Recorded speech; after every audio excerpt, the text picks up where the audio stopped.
mga Astig Peeps, andito ako ngayon sa Makati at nag-zipline ako mula sa City Hall papunta rito. Hirap na hirap guys, pero okay lang. Makakasama natin ang pinakamalupit na artist ngayon sa comics. Nanalo siya guys sa Comic Con last year. Puntahan natin, ito yata ang pintuan niya. Yuhu, Sir Mel, are you there? I'm gone. Naku yun. Sir, gandang araw. Astig TV, pasok tayo. Kilala natin si Sir Mel.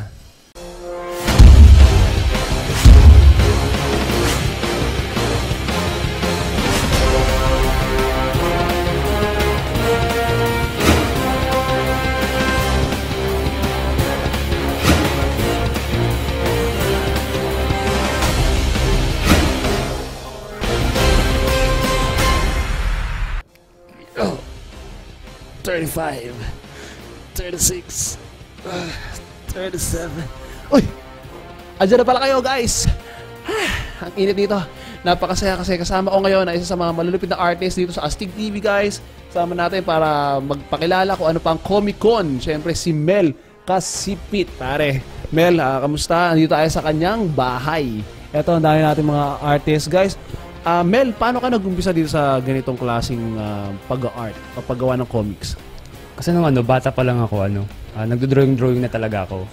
Tapos, nung high school, tapos gumagawa ng sarili-sariling comics. Nung lang, trip-trip lang.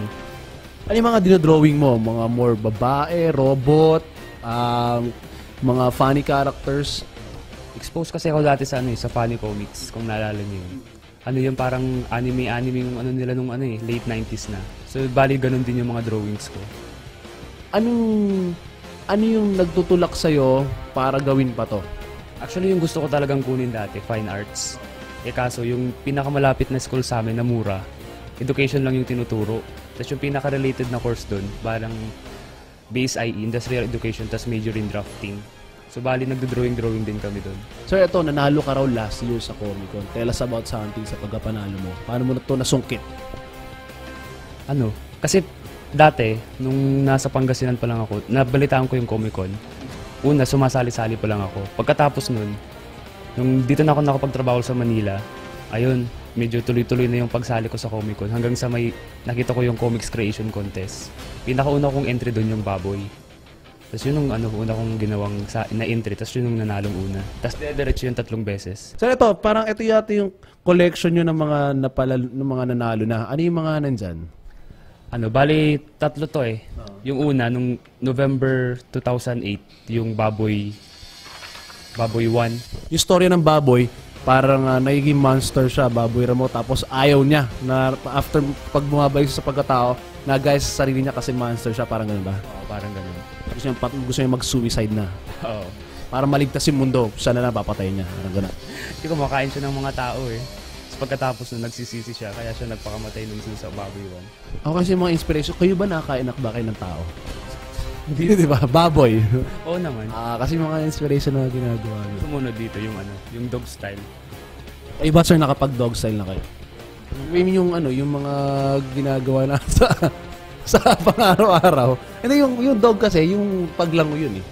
Yung dog style, paglangoy. Hindi pa ako marunong pang bata naman to. Oo, pero sa title ko naman kinuha eh. Kasi yung title nito dog style, tas napapatingin yung mga bumibili. Tas pag binuklat nila, aso yung bida. Kaya pala. Kaya pala dog style. Hindi pa alam naman pusa yung bida dyan. No? Sumunod yung naman, yung pinakahuli. Ito, MLU.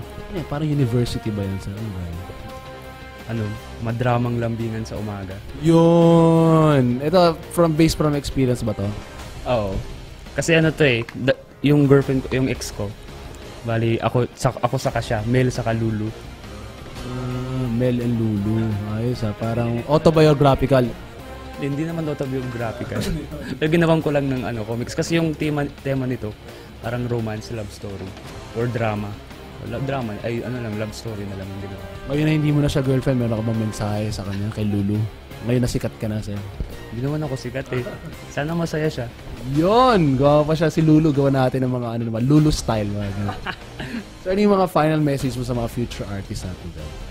Tuloy-tuloy lang sa paggawa. Drawing lang ng drawing, kahit na walang pera. Tapos, parang gawin nyo yung pinaka-best nyo palagi. Maraming salamat sir. Guys, see you once again dito sa Astig TV. Ako si Biz de la Cruz. Astig kayo, astig tayo lahat.